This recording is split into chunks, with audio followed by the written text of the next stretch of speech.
Want to reset your Microsoft Surface Book 3? This tutorial will walk you through the factory reset process to fix issues and give your device a fresh start. So this should hopefully be a pretty straightforward process, guys, and without further ado, let's go ahead and jump right into it. It's supposed to not delete your personal files. I strongly suggest that you create a backup of any important files or documents before you proceed, because even though it might say that it's going to save your personal files, there's no guarantees that it will, so just keep that in mind, and we're going to go ahead and jump right into it.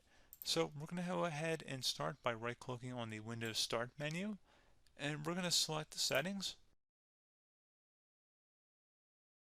You want to select System, and then on the right side, scroll down until you get to Recovery. Reset Advanced Startup Previous Version of Windows. Go ahead and open that up. So we're going to start by going underneath Recovery Options, reset this PC. Choose to keep or remove your personal files, then reinstall Windows. Go ahead and select Reset PC. Underneath Choose an option, Keep My Files removes apps and settings but keeps your personal files. Now, like I said, there's no guarantee, but you still want to create a backup, but we are going to select that for today's tutorial here. And it's going to ask how would you like to reinstall Windows. I usually do a local reinstall, so that's what I'm going to select. And current settings is going to reinstall Windows from this device, and then we're going to select next again. This shouldn't take too long here, guys. And resetting will change settings back to their default, keep personal files, reinstall Windows from this device, remove all apps and programs, and you can also view what apps will be removed. This will take some time and your PC will restart. These are the apps that will be removed, so take note of that. So you're definitely going to have to reinstall some stuff once it's done. So it looks like I accidentally closed out of there, so I'm just going to go back to exactly where we were. And we're just going to go ahead and proceed with the reset here and select reset.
And you can go ahead and install your applications, your programs, whatnot, create new user accounts, but Windows 11 has been reinstalled, a clean factory install. So pretty straightforward process. Now, if you did what I did and created a local user account, your Ethernet cable, or if you turned off your router, you're going to have to go ahead and turn that back on, and then connect to your Wi-Fi network or Ethernet connection, whatever is your situation. But pretty straightforward process, guys. Do hope I was able to help you out, and I do look forward to catching you all in the next tutorial. Goodbye.